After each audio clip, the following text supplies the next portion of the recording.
सब ठाट पड़ा रह जाएगा जब लात चलेगा बंजारा। अस्सलाम वालेकुम दोस्तों, बज़्म सात की वीडियो में खुश आमदीद। दोस्तों, चंद लम्हे पहले एक बड़ी अहम न्यूज़ आई है कि जनरल परवेज़ मुशर्रफ इस वक्त दुबई में इस दारे फ़ानी से कूच कर गए। इन्ना लिल्लाहि व इन्ना इलैहि राजिऊन।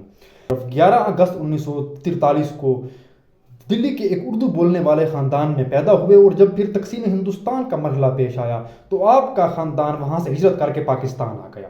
तो वहाँ पर आपने इब्तदाई तालीम हासिल करने के बाद पाक फ़ौज में शमूलियत इख्तियार की और पाक फ़ौज में शमूलियत इख्तियार करने के बाद आप तरक्की के ज़ीने चढ़ते रहे और फिर आखिरकार 1998 में उस वक्त के वज़ीर आज़म नवाज शरीफ ने एक जुआ खेलते हुए आपको मुख्तलिफ सीनियर्स लोगों पर तरजीह देते हुए चीफ ऑफ आर्मी स्टाफ के ओहदे पर फायज कर दिया। नवाज शरीफ के इस एहसान का बदला आपने कुछ यूँ दिया कि ठीक एक साल बाद उस वक्त के वज़ीर आज़म नवाज शरीफ को वज़ीर आज़म के ओहदे से बरतरफ करते हुए इक़्तिदार अपने हाथों में सौंप दिया। लेकिन इसकी जो वजूहात थी वो ये थी कि 1998 में जब कारगिल की जंग हुई तो उस वक्त Pervez Musharraf chief of army staff थे, तो वो वहाँ पर बकौल परवेज़ मुशर्रफ के कि वो वहाँ पर वो हिंदुस्तान पर काबिज होने की पोजीशन में आ चुके थे। लेकिन उस वक्त के वज़ीर आज़म नवाज शरीफ ने उन्हें कहा कि बस आप वापस पलट आएँ और वो ऐसी पोजीशन में थे कि अगर वो चाहते तो हिंदुस्तान को नेस्तो नाबूद कर सकते थे। लेकिन नवाज शरीफ साहब ने कहा कि नहीं, आप ऐसा नहीं कर सकते, आपको ये परमिशन नहीं है। तो जैसे ही फिर ये वाक़या हुआ तो इस पर वो बड़े सीख पा हुए और उन्होंने यहाँ पाकिस्तान में तो जैसे ही पाकिस्तान में आए उन्होंने उस वक्त के वज़ीर आज़म नवाज शरीफ को ओहदे से बरतरफ कर दिया और फिर वहाँ पर अपनी हुकूमत कायम कर ली। और वो पाकिस्तान की तारीख़ का उसे तारीख तरीन दौर कहा जाता है।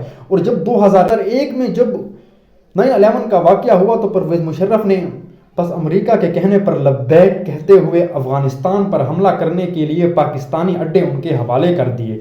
और वहाँ पर जो है फिर अफ़गानिस्तान की अवाम में और पाकिस्तान की अवाम में जो नफ़रत की दीवार थी वो राह में हायल हो गई और जो अब तक कायम है और वो आगे बढ़ती चली जाती है।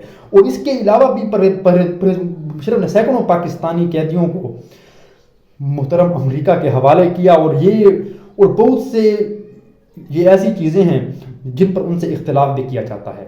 लेकिन दोस्तों, परवेज़ मुशर्रफ ने जहाँ पर अच्छे काम किए वहाँ पर बहुत से बुरे काम किए हैं, जिनमें से एक बुरा काम ये है कि जो लाल मस्जिद का वाक़या हुआ था वहाँ पर भी सैकड़ों की तादाद में मासूम तलबा और तालिबात दारे फ़ानी से कूच कर गईं।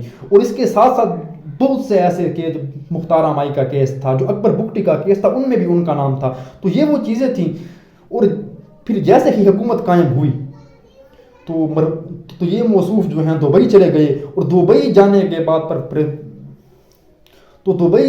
बाद वहाँ पर जो है सुकूनत इख्तियार कर ली। और वहाँ पर आप एक छोटे से फ्लैट में रहा करते थे, 2 कमरे और एक बावर्ची खाने के फ्लैट में। लेकिन दोस्तों, फिर यूँ हुआ कि आपको एक बड़ी ही वहशतनाक बीमारी ने आन घेरा और आप उसी से नंबर आजमा होते हुए जंग करते हुए इस दारे फ़ानी से कूच कर गए। और बकौल लोगों के कि ये वो बीमारी थी जो इस दुनिया में सिर्फ 3% लोगों को होती है। यानी कि अब न जाने ये उनके गुनाहों की सज़ा थी या क्या था, वो अलग दास्तान। आपने अपने पसमानदगान में एक बेटा और एक बेटी छोड़ी है। आपके बेटे इस पर बरतानिया में होते हैं।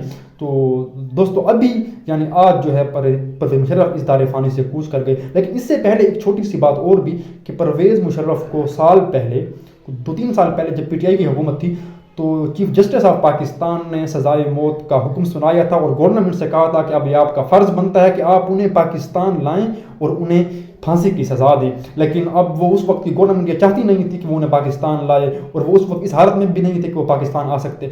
तो ये थी आज की अहम न्यूज़।